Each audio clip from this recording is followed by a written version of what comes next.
Hi, I'm Malcolm Garrett. I'm Artistic Director for Design Manchester and Creative Director for design consultancy Images&Co. What is the first piece of graphic design that I ever noticed? Well, that's a really difficult question to answer because I will have noticed all sorts of things growing up, probably from the age of around 7 or 8. But I wouldn't have recognized it as graphic design. I didn't really know the term graphic design until I was about 15 or 16, and the art teacher, Mr. Hancock, informed me and my fellow pupil, Peter Saville, that we were destined to be graphic designers.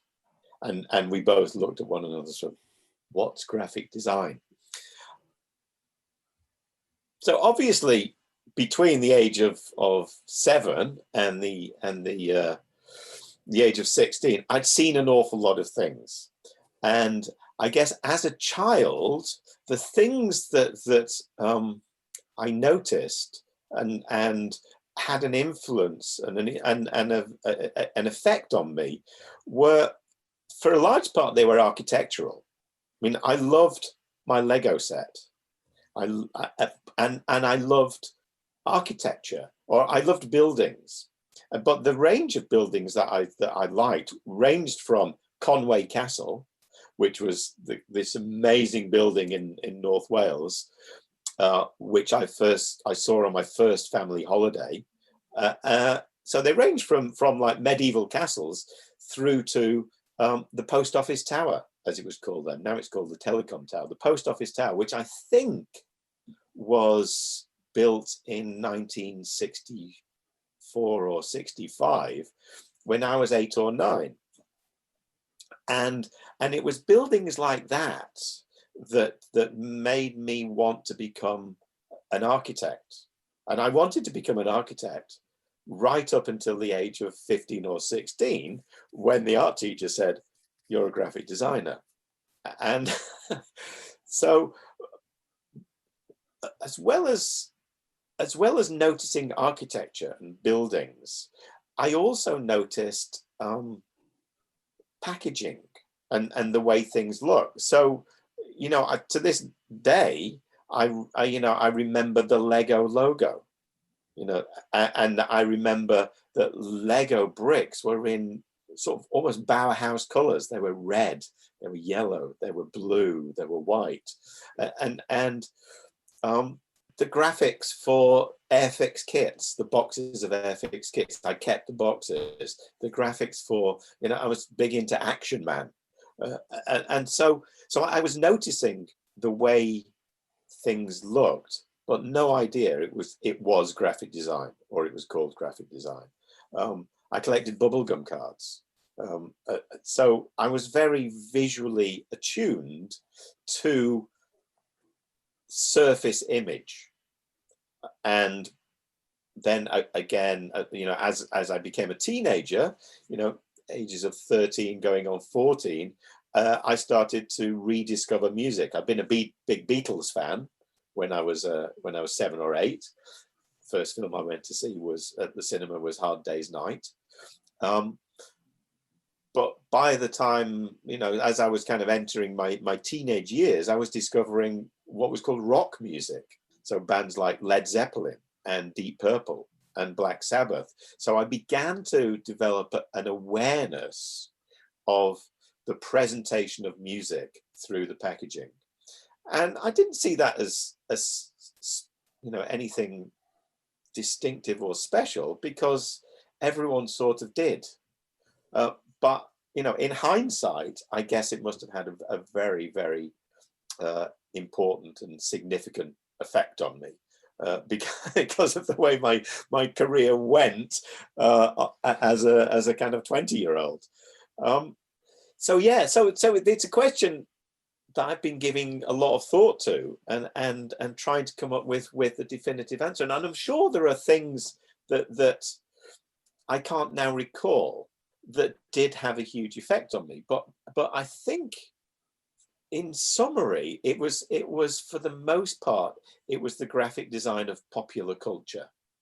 And that would include TV title sequences. You know, whether that's for the Avengers or The Man from U.N.C.L.E. or you know, the Jerry Anderson TV shows like Thunderbirds, all of that stuff. James Bond. You know, I remember distinctly the first James Bond film I went to see was Thunderball, and I remember distinctly those red spots coming across the screen, and then James Bond kind of turning to face the screen. You know, it was a really graphic piece of film. And likewise, the title sequence for the Avengers, it was very graphic. And so even with moving image, I was always noticing the way the lettering and the typography and the words and the color kind of imposed itself within a photographic environment. So yeah, I was kind of soaking all of that stuff up from, you know, from primary school right through to sixth form. What I'm working on at this very minute, as I sit here, is how we're going to deliver a Design Manchester festival online. And we've been worrying about it and scheming about it and putting forward ideas both simple and ambitious for months. And now here we are, 1 month away, and we've yet to make our announcements. I think fingers crossed, I think we're making an announcement tomorrow for 5 online digital events, and we've tried to capture what we normally do. And what we normally do is we have a conference, we have workshops, we have a debate, we have exhibitions, and we around all of which we try to have a forum where our visitors can also have a voice. And whether that's a voice, as you and I have worked together on the exhibitions at Bury Art Museum, whether that's inviting people to have a voice on a topic, or whether it's inviting people just to respond to the provocations we put out there. So our 5 events are ranged from kind of small panel discussion through to a workshop spanning 6 cities across Northern Europe, through to an online an exhibition in VR, in virtual reality, through to hopefully this conversation we're having now also becoming a late addition to what we do. So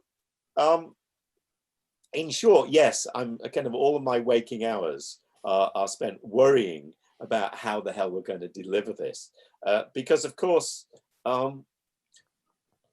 you know, we've grown year on year as Design Manchester. Last year, you know, we were in the 3,000-seater Bridgewater Hall, and had over 2,000 visitors, which is amazing.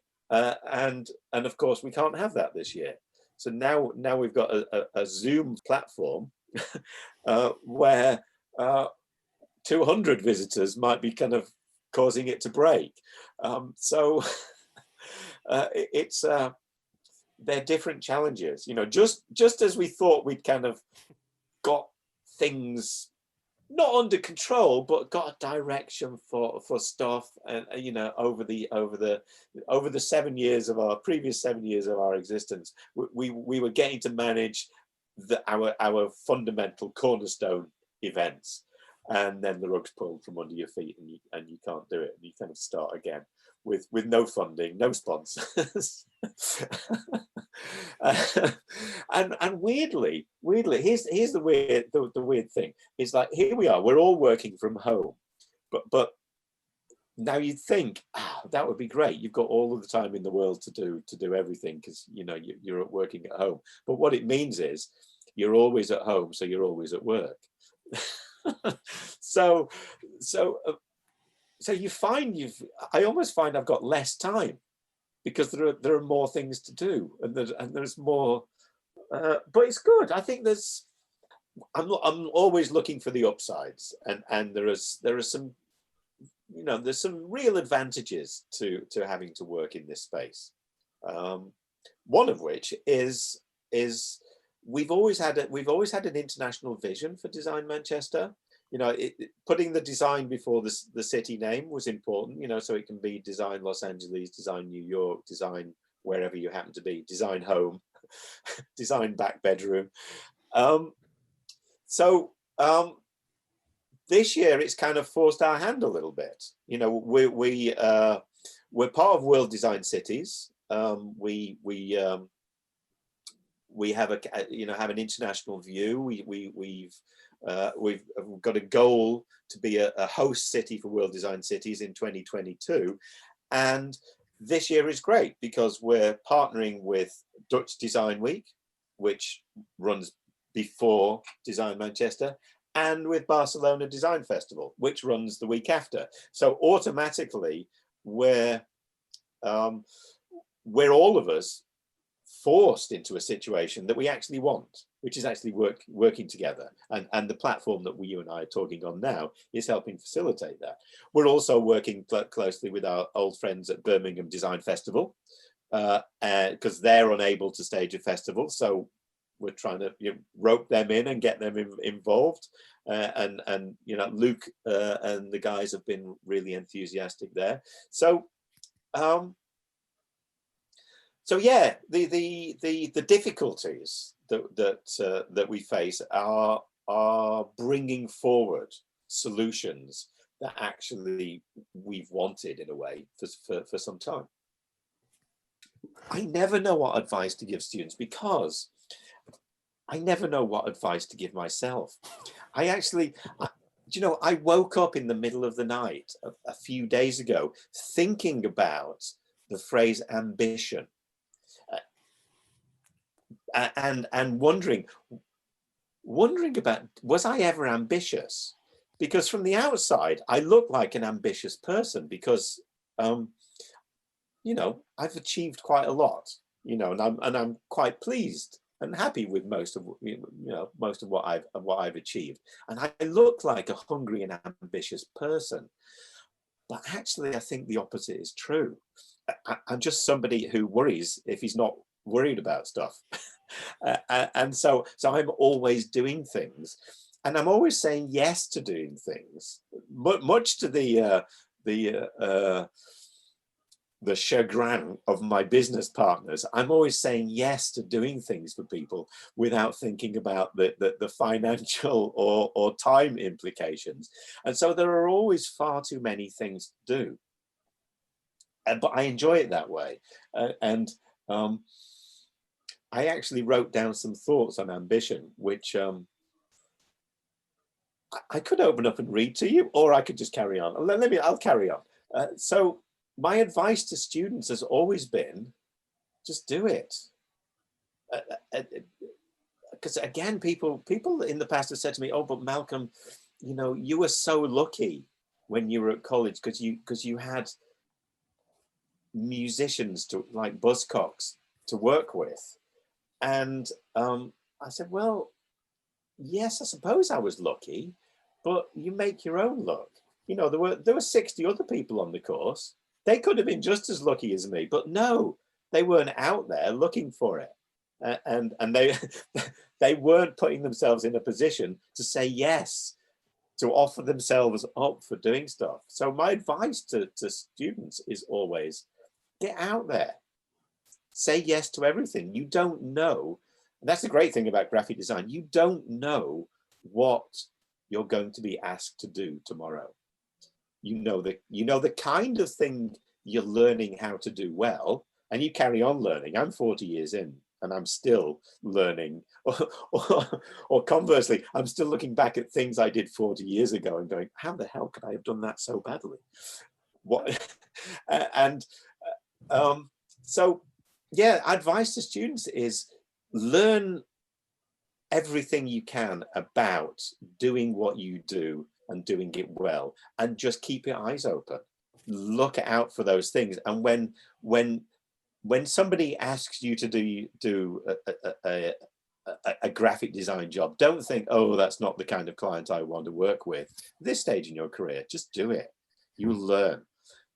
Not many people know this, but most people think my first piece of graphic design was the first record sleeve I did for Buzzcocks. But actually, no. My first piece of graphic design was it was like an anniversary booklet for the church in the local church, which was in the housing behind my flat on Wilmslow Road in Rusholme. And the church was Victorian. There was a lot of grand Victorian houses in I think it was called, I'm trying to remember the name of the area, but it's not coming back to me. But so for some reason I was invited. I can't even remember how. I was invited by the vicar of the church to design a book for the local church about the buildings in that area. And so my first piece of graphic design was a bit of Victorian typography and photographs that I took myself of these buildings. No idea. I had no idea whether I've got a copy of that anywhere in the files. But so there, you heard it here first. my first graphic design was not for a local punk band. My first piece of graphic design was for the local church.